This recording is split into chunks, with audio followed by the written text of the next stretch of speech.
dari satu gigi kesabaran menuju kepada gigi kesabaran yang lainnya. Itulah arti kehidupan kita. Ya. Karena itulah makna yang tersirat pada kehidupan di dunia. Arti tentang sebuah makna kesabaran. Ya. Makanya kita mendapati ya, bahwasanya kesabaran itu merupakan tingkat paling tinggi di dalam kita melakukan amalan solih setelah kita beribadah kepada Allah. Makanya siapapun yang telah mendapatkan jalan hidupnya selalu diliputi dengan kesabaran, tidak ada tempatnya kecuali adalah surga. Makanya akhirnya apa? Ucapan para malaikat ketika para malaikat itu menyambut ya, para manusia yang bersabar pada hidupnya. Maka para malaikat itu mereka menyampaikan sebuah ucapan selamat kepada para penduduk dunia yang memasuki surga. Selamat datang di channel Langkah Iman Istiqomah. Jangan lupa like, komen, dan subscribe. Dan semoga kita semua mendapatkan ilmu yang bermanfaat. Amin. Kepada seluruh penuntut ilmu yang hadir pada kesempatan hari ini, semoga Allah memberikan kita istiqomah. Karena menuntut ilmu, syarat yang pertama setelah kita beriman adalah istiqomah. Banyak orang yang meramaikan taman-taman ilmu ketika satu rumpun ilmu baru dibuka pembahasannya. Tapi belum tentu semuanya nanti akan konsisten dan senantiasa istiqomah untuk mendatangi taman ilmu dari halaman pertama sampai halaman terakhir. Inilah yang menjadikan kita memohon kepada Allah, semoga Allah memberikan kepada kita istiqomah.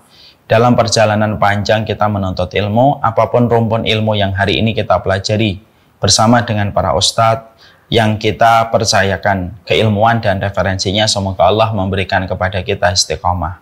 Semoga ilmu ini memberikan keberkahan pada setiap urusan kehidupan kita, karena tidak ada perkara yang paling besar yang Allah turunkan dari langit pada kehidupan manusia, kecuali urusan keberkahan.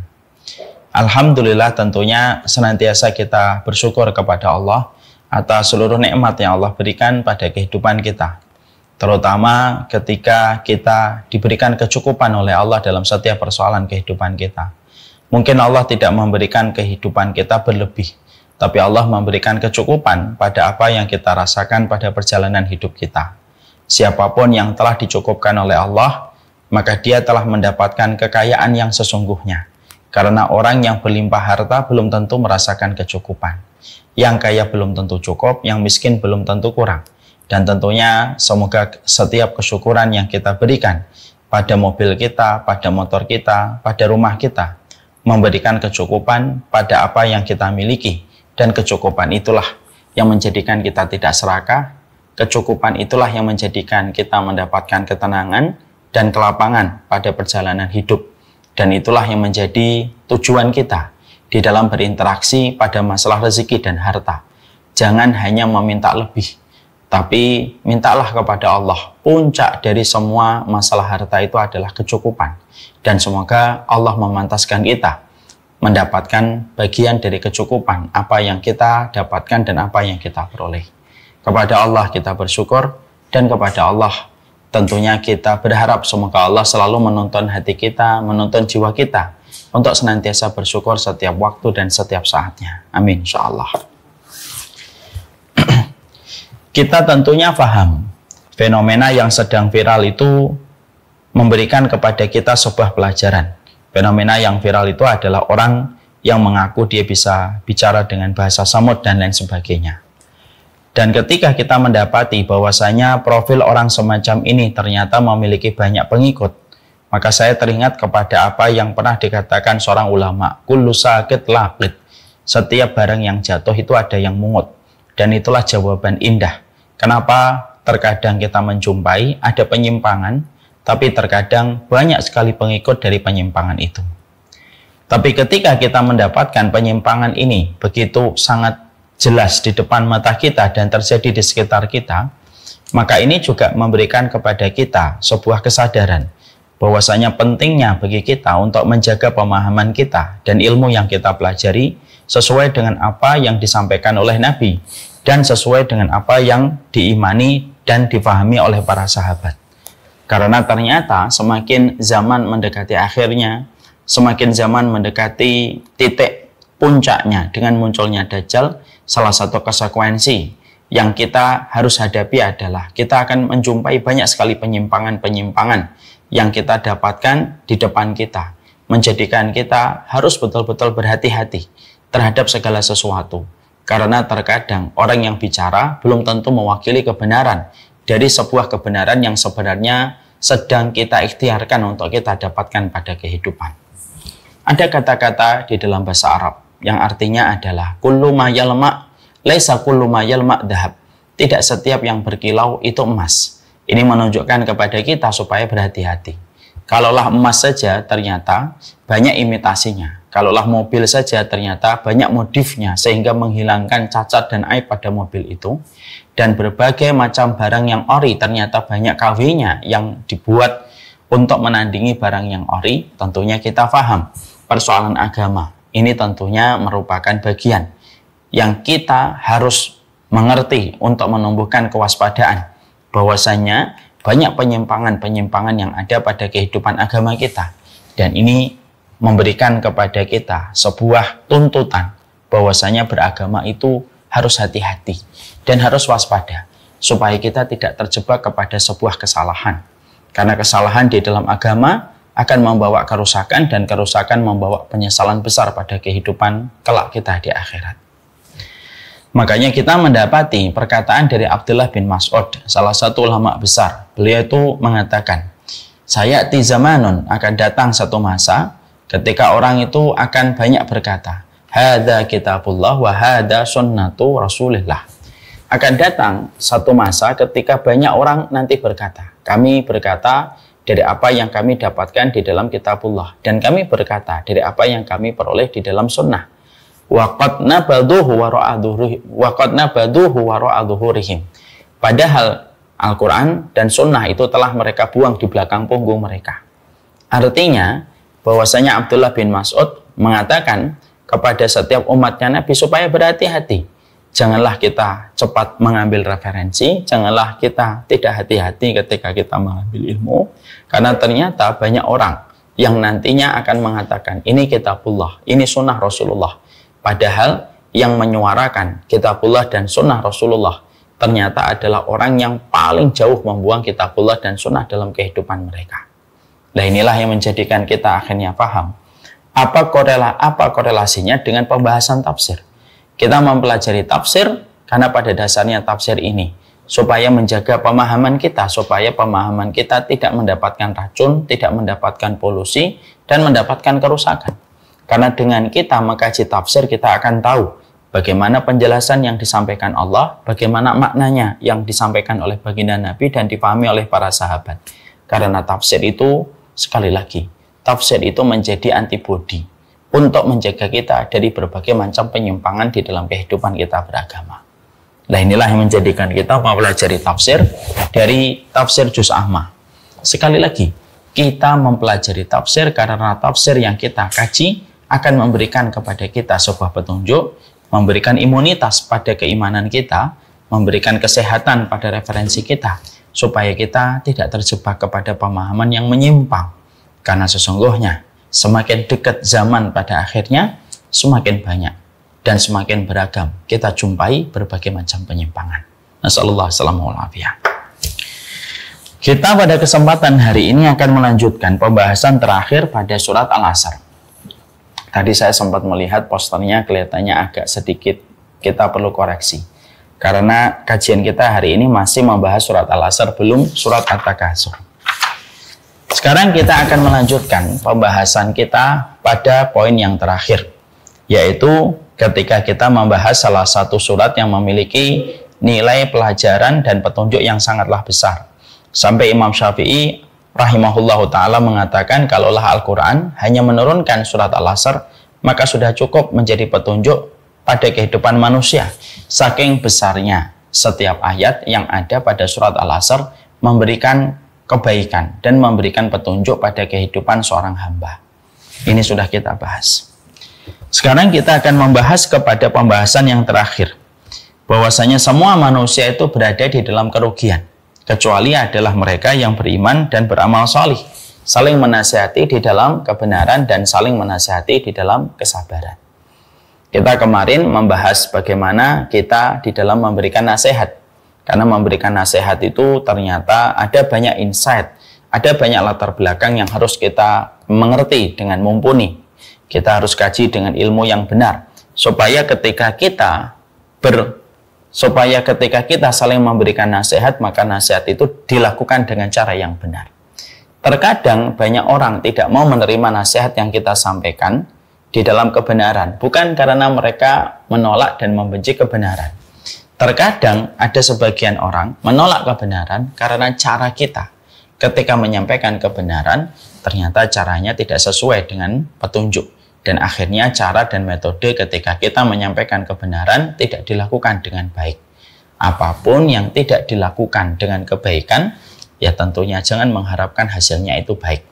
Dan sesungguhnya kita kemarin mengkaji cukup panjang bagaimana menyampaikan kebenaran itu harus dilakukan dengan metode yang baik. Barulah kita mendapatkan hasil yang baik dengan izin Allah. Sekarang mari kita membahas. Ibu-ibu silahkan dibuka pada halaman 268. Kita akan membahas watawasau bis sabr. Poin yang pertama yang kita harus mengerti adalah sesungguhnya kenapa Allah menutup ayat pada surat Al-Asr watawasau bil haqqi watawasau bis sabr. Kenapa tidak diletakkan watawasau bis sabr watawasau bil haqqi? Karena kita tahu bahwasanya puncak dari segala kebaikan itu kebenaran yang ditetapkan oleh Allah. Ini yang kita tahu. Tapi kita mendapati Allah meletakkan watawasau bil haqqi dulu, baru setelahnya watawasau bis sabr. Kenapa yang menjadi closing pada surat Al-Asr adalah watawasau bis sabr, bukan watawasau bil haqqi? Ibu-ibu di Nizamiyah, kita harus paham ketika Allah meletakkan closing ayatnya pada surat Al-Asr dengan kata watawasau bil haqqi watawasau bis sabr, karena sesungguhnya kebenaran itu siapapun yang telah mendapatkan, maka sesungguhnya siapapun yang telah mendapatkan kebenaran belum tentu dia bersabar memikul kebenaran itu pada hidupnya dan menghadapi setiap resiko dan konsekuensi di balik setiap kebenaran yang telah dia ikuti. Makanya Allah menutup dengan kata watawasau bil haqq watawasau bis sabr.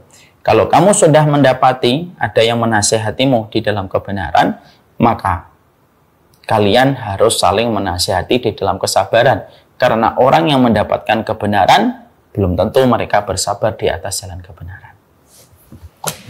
Saya pernah menyampaikan beberapa waktu yang lalu, manusia itu di dalam pusaran kebenaran itu terbagi menjadi 4. Ada manusia yang sepanjang hidupnya tidak pernah paham kebenaran, sehingga dia berada pada kebodohan.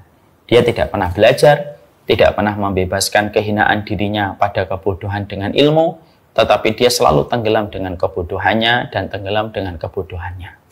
Ada manusia dari awal hidupnya dan perjalanan hidupnya tidak pernah mengenali kebenaran. Ada yang pertama. Ada orang yang kedua. Ada orang yang mereka itu pada hidupnya mengenali kebenaran, tetapi tidak bisa keluar dari lingkaran kemaksiatan dan dosa. Lalu dia berada pada lingkaran kemaksiatan dan dosa, dia melihat kebenaran, tetapi tidak bisa untuk mengikuti kebenaran itu karena dosa, maksiatnya, lingkungannya menahan dia untuk bisa menuju kepada proses kebenaran. Ini yang kedua. Kadang-kadang kita menjumpai ibu, kadang-kadang kita mendapatkan ada teman kita. Mungkin mereka terjebak dengan dosa dan maksiat. Mereka tahu yang benar itu kayak apa. Tapi ternyata mereka tidak pernah bisa mendatangi kebenaran, mengikuti kebenaran, dan menjadikan kebenaran itu petunjuk pada kehidupan mereka, karena mereka itu ditarik sama tarikan dosa dan tarikan maksiat yang menjadikan mereka hanya melihat kebenaran dari kejauhan dan tidak bisa untuk mendekati dan memberikan loyalitas kepada kebenaran. Kadang-kadang kita melihat hari ini ada orang yang pakai narkoba. Dia tuh tahu yang benar, tapi dia tidak mampu untuk mengikuti yang benar. Kenapa? Cengkraman narkoba dan lingkungan toksik yang ada pada sekitarnya menjadikan dia tidak bisa melangkah menuju kebenaran. Makanya yang kedua, ada orang yang mereka sudah tahu kebenaran, tetapi tidak bisa mendatangi dan memberikan dukungan kepada kebenaran. karena dosa dan maksiat yang telah memenjarakan dirinya. Itu yang kedua. Ada yang ketiga, kata para ulama, ada orang yang tahu kebenaran, mengikuti kebenaran, tapi ternyata dia tidak mampu istiqomah mengikuti kebenaran. Karena kebenaran itu jalan yang terjal, kebenaran itu jalan yang panjang, kebenaran itu merupakan jalan yang terkadang menanjak, ataupun turunan yang penuh dengan risiko, dengan jurang di samping kanan dan di samping kiri. Sehingga mereka mengikuti kebenaran, tetapi di tengah jalan mereka terputus dari jalan kebenaran itu. Karena jalan kebenaran itu jalan yang panjang, yang bosan akan bosan, yang lelah akan lelah, yang letih akan letih. Makanya ada manusia, mereka ngikutin jalan yang benar, tetapi di tengah jalan dia berhenti. Di tengah jalan padam semangatnya. Dan akhirnya, pelan tapi pasti dia mulai meninggalkan kebenaran. Itu yang ketiga.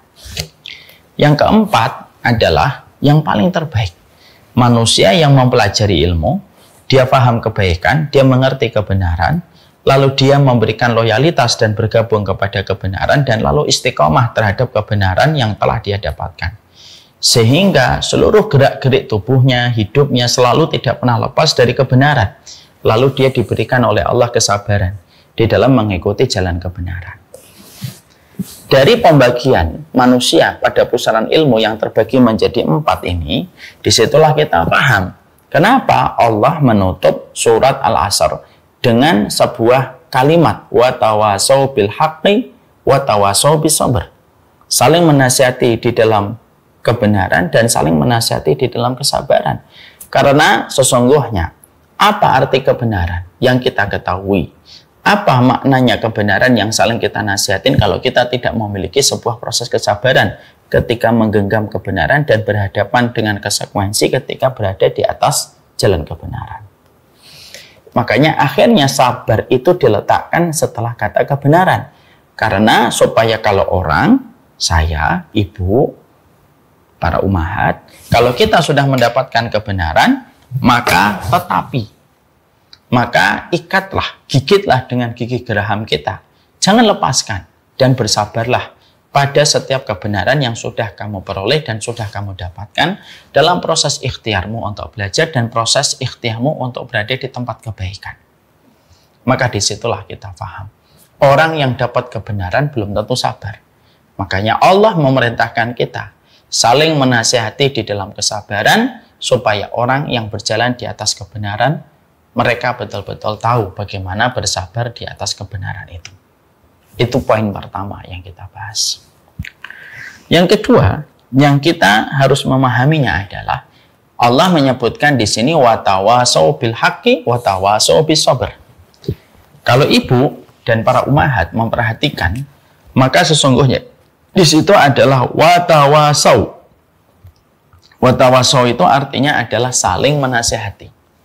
Artinya, kesabaran itu merupakan perkara yang tidak bisa terwujud kecuali ada sebuah support system yang baik.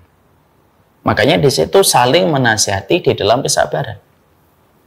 Makanya disebutkan dalam akar kata itu lil musyarakah, yaitu adanya hubungan syarikat yang dilakukan berbagai macam pihak supaya kita bersabar melakukan setiap kebenaran pada kehidupan kita.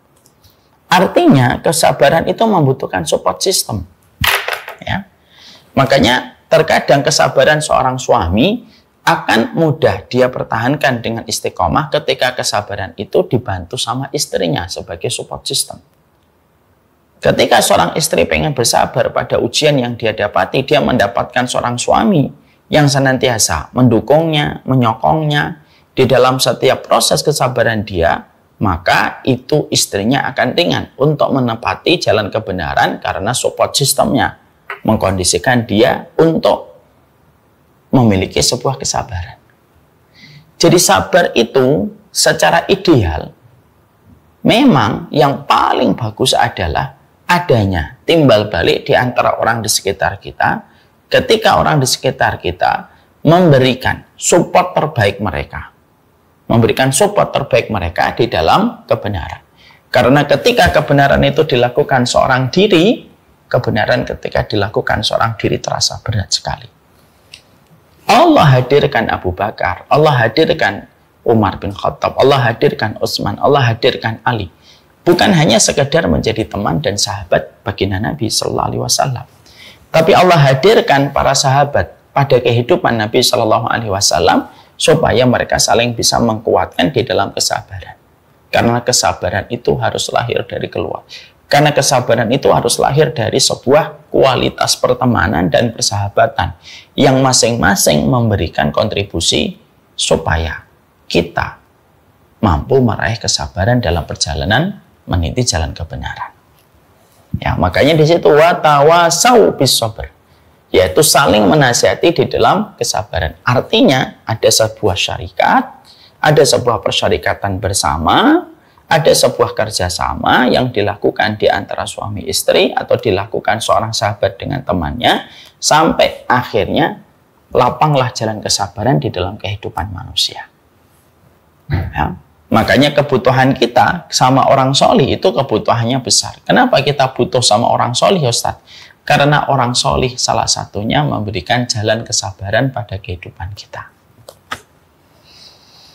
Makanya Allah memerintahkan kepada kita isbiru wasabiru. Makanya Allah menyampaikan kepada kita bersabarlah dan bangunlah sebuah support system kita untuk bersabar. Di ayat mana itu coba saya? Allah lalu menyampaikan pada surat Ali Imran ayat 200 bahwasanya pada surat Ali Imran 200 ini Allah menyampaikan kepada kita, ya ayyuhalladzina amanu isbiru wasabiru. Wahai orang yang beriman, sabarlah kalian dan bangunlah itu support system supaya kalian mampu bersabar. Artinya kesabaran itu memang dilakukan secara ideal bersama-sama. Seorang istri ketika sabarnya, seorang diri ketika merawat anak, biasanya satu waktu dia akan meledak sebagaimana bom waktu. Kalau dia menghadapi persoalan anak seorang diri, mungkin dia sabar hari ini, mungkin dia sabar besok, mungkin dia sabar lusa, tapi terkadang ledakannya itu tinggal menunggu waktu. Karena apa? Sabar seorang diri itu tidaklah gampang, tidak pula ringan. Ya. Sabarnya seorang suami menghadapi konflik keluarganya, lalu istrinya cuek dan tidak peduli dan tidak menyelami masalah yang sedang dirasakan oleh seorang suami, maka hanya menjauhkan, hanya menghancurkan hatinya. Lalu dia mungkin sudah tidak lagi memiliki kasih sayang dan rahmat kembali kepada istrinya. Kesabaran itu harus dibangun bersama. Ya. Makanya ketika ibu-ibu hari ini mungkin sedang menghadapi ujian melalui anak. Anak-anak ini bertumbuh dengan berbagai macam konflik, dengan berbagai macam problem yang dihadapi. Ada yang begini notifnya, ada yang begitu ya, tentang dirinya. Maka ketika kita menghadapi konflik dan masalah yang ada pada kehidupan anak-anak kita, maka suami istri ini yang harus selalu membangun kesabaran. Karena kesabaran itu bisa meringankan. Misalnya, ibu dan bapak merawat orang tuanya. Lalu mereka bergantian. Kamu pagi ya, saya malam. Itu akan meringankan. Daripada harus dilakukan seorang diri. Perjalanan dakwah pun akan terasa ringan ketika kita bangun secara bersama, kolektif. Dan kita saling mengingatkan tentang arti kesabaran. Berbagi peran, berbagi tugas, berbagi amanah, supaya masalah yang dihadapi oleh umat satu persatu terselesaikan. Ketika dakwah tidak hanya sekedar menjadi narasi, tapi sudah menjadi bagian dari solusi. Artinya sabar itu harus dibangun support sistemnya. Kita ini ketika berteman itu pada dasarnya secara makna, itu bukan hanya memilih dia sebagai teman kita semata. Tapi kalau kita berteman, dan kepada siapa membuka hati, kepada siapa kita membuka jiwa kita ketika kita bersahabat, sebenarnya simpel dan sederhana. Siapapun yang kamu hari ini bersahabat, itu sebenarnya adalah orang-orang yang sebenarnya bukan hanya kamu berteman dengannya, tapi kamu sedang membangun support system, supaya kamu nanti kalau menghadapi masalah, kalian bisa saling menguatkan di dalam kesabaran. Jadi sabar itu, indahnya sabar itu ketika dilakukan secara kolektif bersama-sama. Makanya Allah tidak menyampaikan watawasau bil haqqi wasbiru. Tapi Allah menyampaikan pada ayatnya watawasau bil haqqi watawasau bis sabr. Saling menasihati di dalam kebenaran dan saling menasihati di dalam kesabaran. Ya. Karena sabar itu akan lebih mudah ketika dilakukan secara bersama. Dan kesabaran itu akan berat untuk diselesaikan ketika dibangun hanya seorang diri. Jadi kita memahami bahwasanya yang kedua ketika Allah menyampaikan pada surat Al-Asr wa tawasau bisabr, yaitu adalah saling menasihati di dalam kesabaran, maka sesungguhnya ada sebuah instruksi secara tidak langsung dari Allah supaya kita saling membangun support system yang bisa memberikan kesabaran pada kehidupan kita. Itulah yang menjadikan kehidupan orang yang beriman pada setiap jalan hidupnya itu harusnya dia selalu meniatkan apapun yang dia pilih itu bisa memberikan jalan kesabaran dalam hidupnya. Kalaupun dia memilih suami, ya seorang suami yang bisa memberikan kepadanya kesabaran ketika dia berjalan menjadi hambanya Allah. Kalau dia menjadi seorang pekerja, ya dia memilih tempat pekerjaan dan bisnis yang bisa memberikan kepadanya jalan kesabaran. Sebagaimana pula ketika dia memilih teman, ketika dia memilih circle gitu ya, memilih lingkungan, maka sesungguhnya dia memilih circle, memilih lingkungan yang kiranya bisa memberikan jalan kesabaran pada perjalanan kehidupan kita menuju kepada Allah. Ini yang kita harus selalu mengerti. Kita ini kadang-kadang sudah tahu bahwasanya mendapatkan kebenaran itu bukanlah sesuatu yang gampang. Kita juga mengetahui bahwasanya kalaupun sudah mendapatkan kebenaran, maka sesungguhnya menjalani kebenaran dengan kesabaran itu juga sangat tidak gampang lagi. Maka itulah yang menjadikan kita, kalau hari ini kita sudah merasa kita mulai mendapatkan ilmu, maka apapun yang kita pilih adalah pilihan yang bisa memberikan garansi kesabaran pada kehidupan kita untuk bisa menetapi jalan kebenaran dan jalan ilmu. Dan itu yang harus selalu kita sadari. Ibu beruntung kalau suaminya ibu bukan hanya sekedar seorang suami yang menjalankan tugas mencari rezeki. Bukan hanya sekedar urusan biologis, tapi ketika kita mendapatkan suami, maka suami itu memberikan kepada kita jalan kesabaran pada kehidupan kita. Karena sekali lagi, puncak dari semua perintah Allah itu setelah kita beriman itu adalah kesabaran. Imam Ahmad mengatakan bahwasanya Allah mengulang-ulang kata sabar di dalam Al-Quran itu 90 kali. Untuk memberikan sebuah makna bahwasanya sedemikian kuatnya arti kesabaran pada kehidupan manusia. Makanya kesabaran itu diserupakan sebagaimana kedudukan kepala pada tubuh kita. As-sabru kama sali ra'si fil jasad. Kesabaran itu sebagaimana kedudukan kepala di dalam tubuh. Kita di dalam tubuh kita boleh kehilangan tangan, boleh kehilangan kaki, tapi tidak boleh kehilangan kepala. Kehilangan tangan, hidup masih bisa berlanjut. Kehilangan kaki, hidup masih bisa berlanjut. Tapi kehilangan kepala, hidup tidak bisa berlanjut. Dan kedudukan sabar itu sebagaimana kedudukan kepala pada tubuh kita. Makanya yang kedua, kata watawasau bisabr. Itu artinya secara tidak langsung cari suamimu, cari istrimu, cari lingkunganmu, cari tempat pekerjaanmu yang betul-betul bisa memberikan arti kesabaran pada perjalanan hidupmu ketika menjadi seorang hamba. Ya ayyuhalladzina amanu sabiru wasabiru, wahai orang yang beriman, sabarlah kamu dan kuatkanlah kesabaran dengan support system yang kita bangun. Supaya ketika terkadang kita futur, terkadang ketika kita lemah, dan terkadang ketika kita terkena dengan badai yang membuat kita lunglai, maka orang-orang yang ada di samping kanan kiri kita yang akan memberikan kepada kita kesabaran. Sabar ya akhi, sabar ya mang, sabar ya bang, sabar ya suamiku, sabar ya istriku. Inilah hakikat kita beriman di dalam kehidupan kita kepada Allah. Itulah indahnya membangun support system di dalam kesabaran. Ya. Maka pilihlah rumah itu ya kira-kira rumah ini yang bisa memberikan arti kesabaran ketika tetangga kita bisa memberi dan saling menguatkan untuk kita. Jadi orang beriman itu kurikulumnya adalah ketika dia tahu bahwasanya kesabaran adalah puncak setelah perkara keimanan, karena iman tidak akan bisa bertahan kecuali dengan kesabaran, maka apapun itu harus dilandaskan kepada apa kesabaran yang didapatkan. Sekali lagi ya, saya mengulang.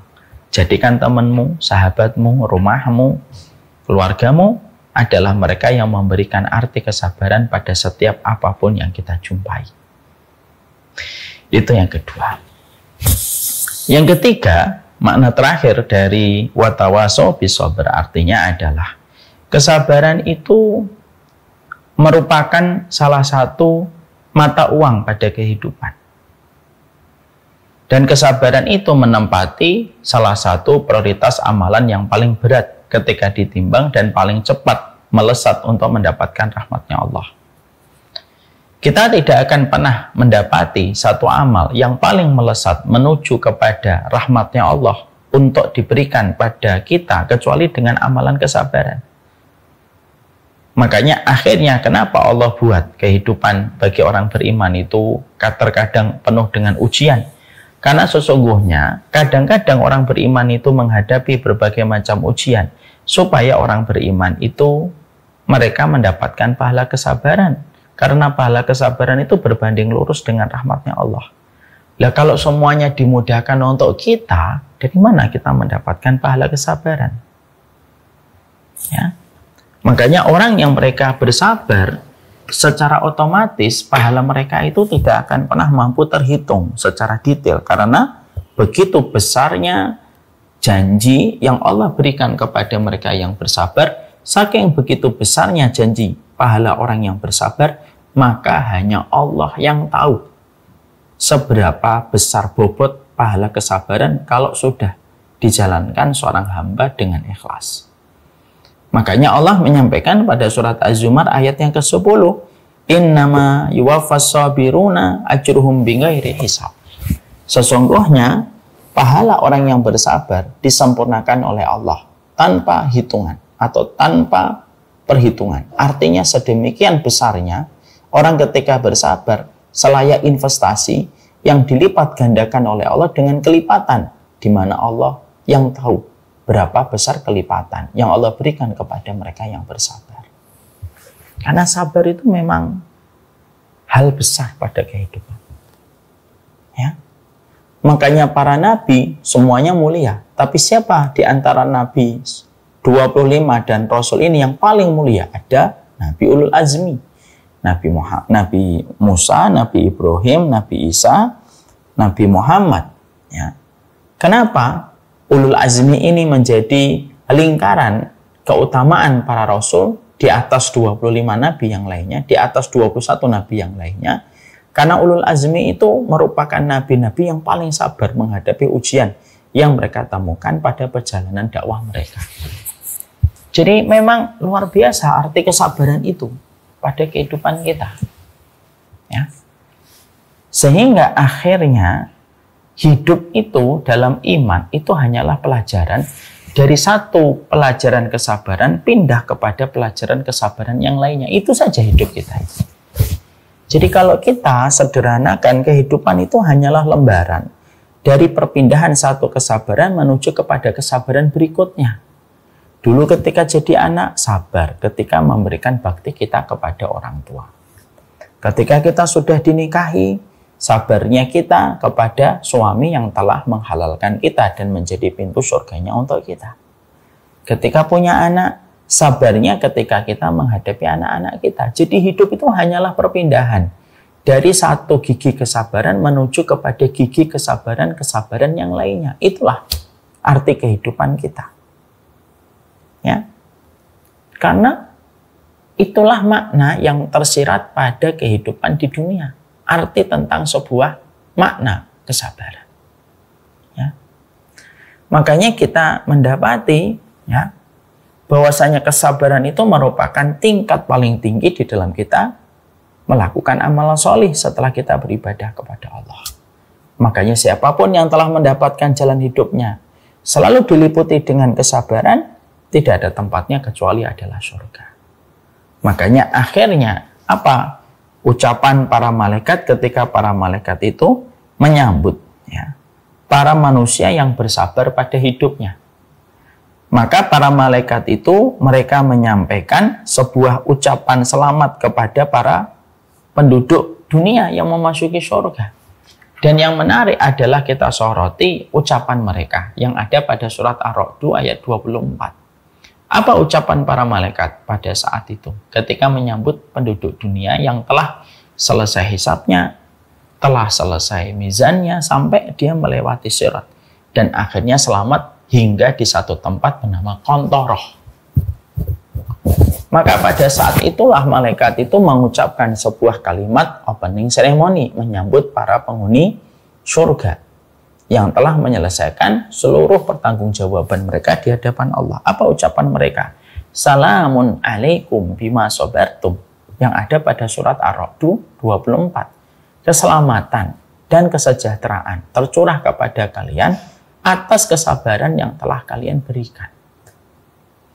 Ucapan opening ceremony malaikat ketika mengucapkan salamun alaikum bima sabartum seakan-akan memberikan kepada kita memberi arti pada kita bahwasanya hidup itu memang dilewati harus dengan semua kesabaran, sehingga akhirnya tidak ada perkara yang paling memantaskan manusia untuk bisa menuju kepada surganya Allah kecuali adalah keridhaan terhadap setiap ujian dan kesabaran ketika menghadapi setiap peristiwa dalam takdir buruk yang Allah berikan kepadanya ketika di dunia. Makanya ucapan malaikat salamun alaikum bima sabartum. Ya. Jadi indahnya kesabaran itu memang kalimat yang begitu luar biasa. Begitu agung kalimat sabar itu, tapi begitu berat dieksekusi dan dipraktekkan pada jalur kehidupan kita.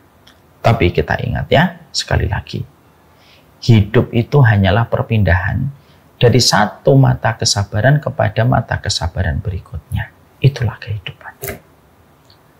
Ya? Sehingga ketika kita paham tentang itu, akhirnya kita mulai bisa menghadirkan makna ketika kita menyebutkan watawasau bis sabr. Saling memberikan nasihat, karena inilah jalan yang paling memantaskan kita mendapatkan surganya Allah. Dan ini merupakan perkara yang paling cepat melesatkan diri kita bisa mendapatkan rahmatnya Allah. Arti kesabaran kita dan memberi kesabaran kepada orang yang kita cintai.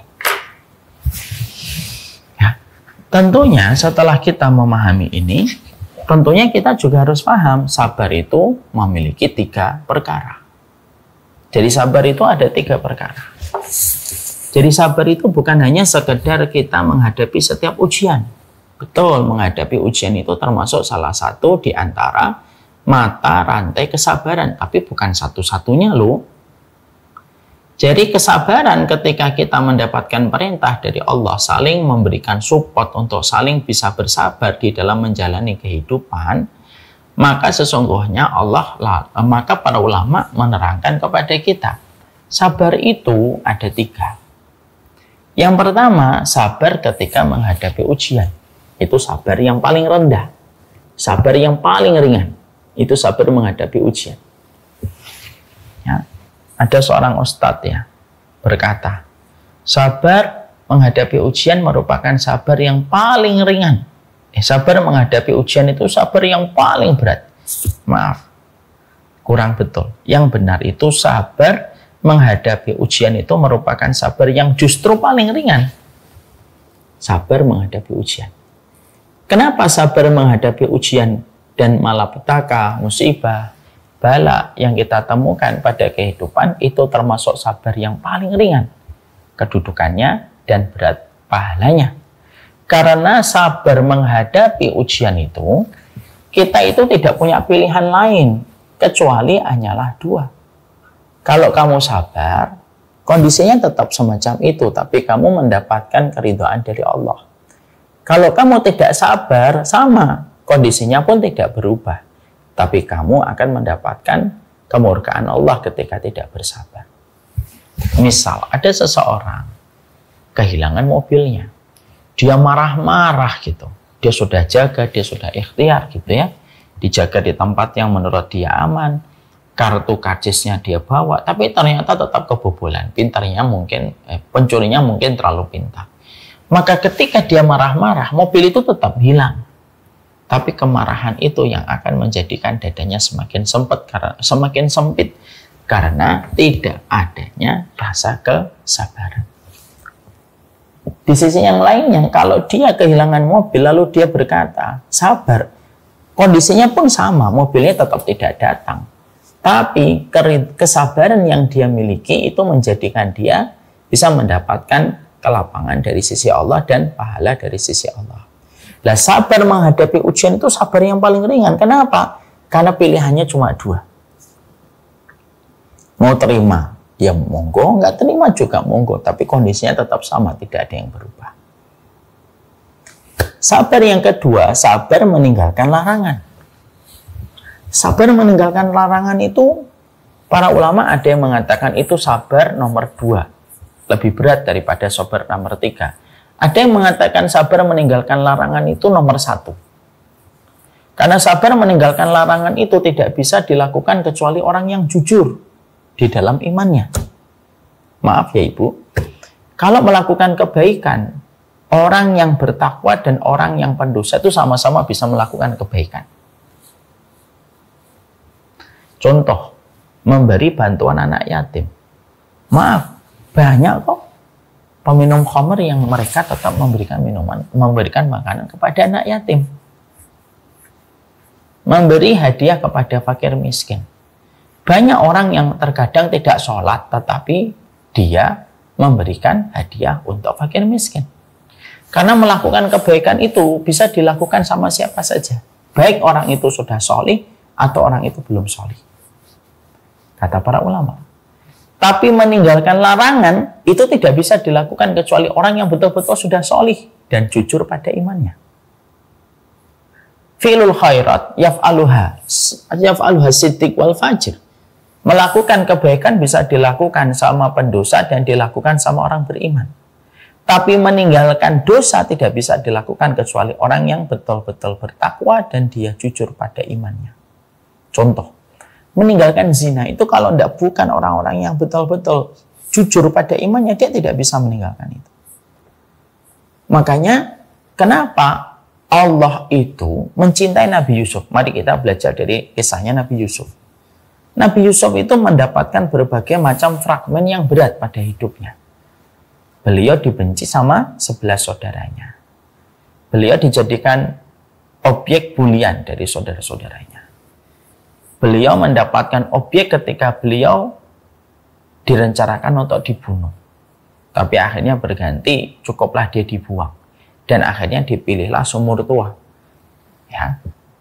Setelah itu ditemukan sama seorang musafir dagang. Dan menjadikan Yusuf sebagai budak. Lalu ketika menjadi budak, dia diremehkan, dilecehkan. Lalu digoda oleh seorang istri, seorang Perdana Menteri yang memiliki kecantikan dan posisi plus menawarkan perzinahan yang akan mereka lakukan itu akan disembunyikan dan tidak akan diketahui orang. Dari rangkaian kehidupan Nabi Yusuf, apa yang paling kita ingat dari Nabi Yusuf? Selamatnya Yusuf dari perzinahan. Dan Allah menyampaikan betapa Allah itu memberikan pertolongan kepada Yusuf pada saat Yusuf digoda dengan perzinahan. Itu menunjukkan kepada kita, meninggalkan larangan itu terkadang menempati urusan besar di dalam kesabaran supaya kita mampu meninggalkan larangan di dalam kehidupan kita. Makanya meninggalkan larangan itu perkara yang berat. Tidak perkara yang ringan. Lah para ulama itu mengatakan apa perkara larangan yang kita harus senantiasa saling memberikan kesabaran supaya meninggalkan larangan itu. Ada 2 yang dikatakan. Larangan tentang zina dan larangan tentang riba. Karena pada 2 dosa inilah banyak orang tidak sabar. Pada zina, karena banyak anak muda hari ini terkena fitnah syahwat. Dampak dari terkenanya fitnah syahwat itu menjadikan banyak anak muda rela melakukan perzinahan karena tidak sabar menunggu proses yang halal. Ya. Tidak bisa dilawan perzinahan pada satu larangan yang sangat besar kecuali disikapi dengan sikap kesabaran. Ya. Dan sabar, orang tua itu kalau menasihati anak-anaknya, suaminya, istrinya untuk mampu bersabar menghadapi larangan yang bernama zina itu memang harus kita lakukan. Salah satunya kita mendoakan anak kita, mendoakan suami kita, mendoakan istri kita. Allahumma fir dzambahu wa tahhir qalbahu wa hassin farjahu. Ya Allah, ampunilah dosanya, jagalah hatinya, dan jagalah kemaluannya. Karena sabar meninggalkan larangan itu salah satunya yang paling berat meninggalkan zina dan meninggalkan riba. Jadi kita kalau mendoakan supaya keluarga kita terselamatkan dari zina, doakan sebagaimana doanya Nabi kepada pemuda yang meminta izin berzina kepada Nabi. Nabi lalu mendoakan, ya Allah, ampunilah dosanya, sucikan hatinya, dan bersihkan kemaluannya, dan jagalah kemaluannya. Ya. Yang kedua, dosa yang paling banyak manusia tidak mampu bersabar itu apa? Dosa riba. Karena apa? Karena manusia itu merasa kalau menunggu maka terlalu lama. Dan kalau menunggu dengan tanpa riba seakan tidak bisa membeli apa yang dia inginkan. Inilah problemnya manusia, tidak yakin kepada janjinya Allah dibandingkan perkataan manusia. Dan saya ingatkan, misalkan ada fulan, ya, ini contoh, ini rumah, ada fulan pengen membeli rumah ini, lalu dia mengambil dengan cara riba, mengambil uang ini, diambil dengan cara riba, dia mencicil sampai 15 tahun, lalu setelah 15 tahun dia membayar.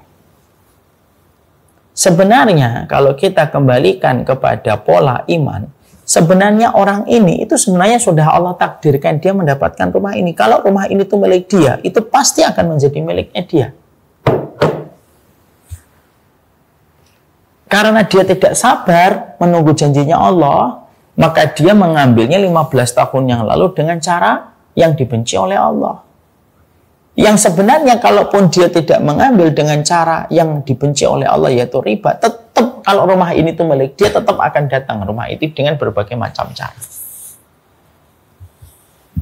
Makanya Nabi itu wanti-wanti kita, janganlah lambatnya satu rezeki yang Allah janjikan kepada dirimu menjadikan kamu tidak menyabari kesabaran. Lalu kamu mengambil cara potong kompas dengan cara yang haram. Karena banyak manusia itu memang tidak sabar ketika menghadapi masalah riba dan masalah zina. Karena dua perkara itu yang paling banyak hari ini menjerat dan mencekik kehidupan seorang muslim. Ya. Padahal riba, kita tahu riba itu bagaimana. Kenapa orang tidak mampu bersabar? Karena pinginnya dapat instan. Lalu kita terburu-buru. Padahal terburu-buru itu merupakan perkara yang datang dari syaitan. Dan tidaklah apa yang datang dari terburu-buru kecuali menghilangkan proses keberkahan dari apa yang kita dapatkan. Ya. Makanya saling bersabar itu apa? Wa tawasau bisabr itu saling menasihati kalau kita dapat ujian, saling menasihati ketika meninggalkan larangan. Mbak, jangan sampai kena zina. Mbak, jangan sampai kena riba. Karena dua perkara inilah yang menjadikan orang itu pengennya dapat secara instan. Karena nikmat sensasinya akan begitu terasa kalau dia mendapatkannya cepat dibandingkan harus menunggu dengan kesabaran, dengan waktu yang lebih lama. Ya. Makanya sabar di dalam meninggalkan maksiat. Yang ketiga, yang terakhir, sabar ketika kita melakukan kebaikan. Sabar melakukan kebaikan itu sebagian ulama mengatakan itulah puncak dari derajat kesabaran. Kenapa sabar dalam ketaatan itu merupakan puncak dari segala kesabaran, Ustadz, yang pahalanya paling besar? Karena kita ketika melakukan ketaatan, kita itu punya 1000 pilihan yang lainnya selain ketaatan yang kita sabari. Contoh nih, hari ini ibu-ibu di Nizamiyah belajar kajian tafsir. Siang-siang, jam kritis ini, jam istirahat. Ya. Kita punya sekali pilihan yang lain selain mendatangi majelis ilmu via virtual. Bersama saya dalam kajian tafsir juz 30. Kita punya pilihan tidur, kita punya pilihan liha-liha, kita punya pilihan minum es, kita punya pilihan apapun lah, banyak pilihannya. Tapi ketika kita memadamkan semua pilihan itu, lalu akhirnya kita melakukan ketaatan yaitu menuntut ilmu, berarti itulah salah satu kesabaran tingkat tinggi. Karena sekalinya dia melakukan satu ketaatan, dia memadamkan 1000 pesona kemaksiatan dan 1000 pesona perkara yang tidak berfaedah yang bisa dia pilih sebenarnya. Tapi dia tidak pilih karena dia ingin untuk sabar di dalam ketaatan. Makanya sabar dalam taat itu pahalanya paling besar. Ya. Lah sabar dalam ketaatan itu setidaknya puncaknya itu ada 3. Ya. Sabar dalam ketaatan itu puncaknya itu ada 3. Yang pertama, sabar dalam ketaatan di mana kita diperintahkan untuk saling menasihati itu apa? Sabar menghadapi orang tua, terutama ketika semakin senja dan semakin rontak. Itu puncak dari kesabaran kita melakukan ketaatan. Sabar merawat orang tua, terutama ketika merawat orang tua pada kondisi sakit. Psikologi orang tua itu semakin lama, semakin sepuh dan semakin senja, semakin tidak gampang bagi kita merawatnya. Ya. Tapi begitulah arti sebuah kesabaran. Ya. Makanya kita mendapatkan bahwasanya kita belajar dari Uwais Al-Qarni, bahwasanya Uwais Al-Qarni itu memberikan kesabaran tingkat tinggi ketika beliau berbakti dengan ibunya. Ya. Dengan ibunya. Bagaimana kita menjumpai ibunya pada satu waktu, ibunya pada satu waktu itu meminta kepada Uwais Al-Qarni untuk melakukan perjalanan haji. Kita tulis dulu ya, jarak antara Yaman dan Mekah. Ibunya Uwais Al-Qarni itu meminta supaya beliau ingin melaksanakan haji.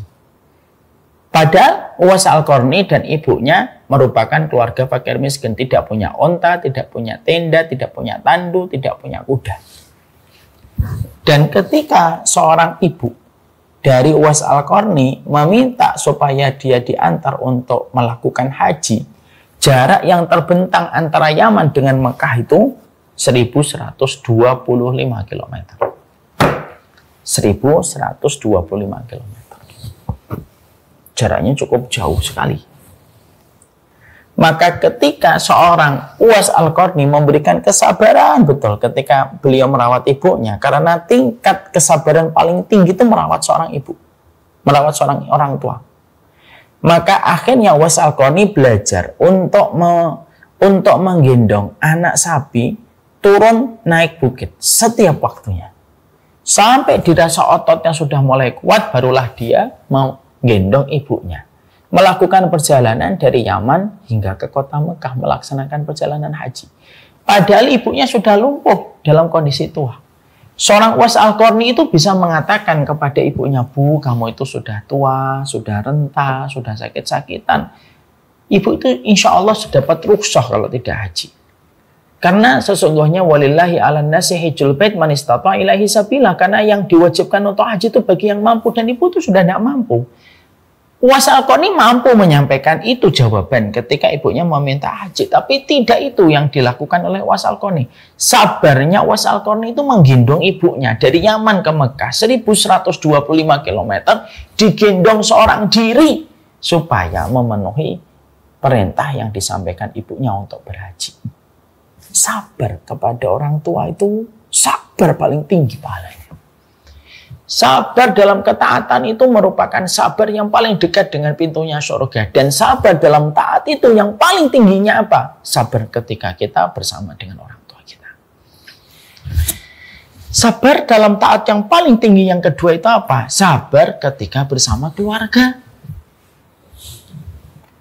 Karena sabar ketika bersama keluarga itu baik kepada suamimu, kepada istrimu, kepada anakmu, itulah sabar yang paling berat. Karena kita jalani bukan hanya satu musim, dua musim, bermusim-musim dan berpuluh-puluh purnama terkadang. Untuk menghadapi segala kekurangan pada keluarga kita. Tapi kita harus selalu pulang menemui keluarga kita dengan kekurangannya sebagaimana kita punya kekurangan. Ya. Makanya doanya sederhana gitu. Ya Allah, jadikanlah sabarku lebih besar daripada kekurangan istriku, dan jadikanlah sabarnya istriku lebih besar daripada kekurangan diriku. Tidak membahayakan masalah apapun selama sabarnya kita lebih besar daripada kekurangan dan kesalahan pasangan kita. Makanya sabar dalam ketaatan yang paling tinggi itu yang kedua itu apa? Sabar menghadapi keluarga. Sabarlah menghadapi suami. Jangan ngelihat itu laki-laki yang terkadang menyebalkan. Lihatlah suami bahwasanya dia merupakan, lihatlah suami itu terkadang bahwasanya dia merupakan kunci dan pintu yang bisa memberikan kepada kita surganya Allah. Wah, ini bukan suamiku, inilah janjinya Allah. Itu terasa indah. Maka yang kedua, sabar dalam taat itu saling menasihati itu apa? Pastikan circle kita, support system kita selalu melapangkan hati kita bersabar. Ketika menghadapi orang tua, ketika menghadapi keluarga kita, ketika kita dijauhkan dari zina, dan ketika kita diberikan kekuatan untuk menolak perkara riba. Yaitu sabar dalam ketaatan yang tinggi, yaitu sabar ketika bersama suami kita. Yang ketiga, sabar ketika kita, yang ketiga, sabar ketika kita bersama dengan kerumunan manusia dan ketika kita sedang menimba ilmu. Itu jadi satu. Ya. Makanya kita dapatkan dalam surat Al-Furqan 20. Dalam surat Al-Furqan 20, ya, Allah menyampaikan kepada kita bahwasanya wa kadzalika waja'alna ba'dukum li ba'din fitnah atasbirun.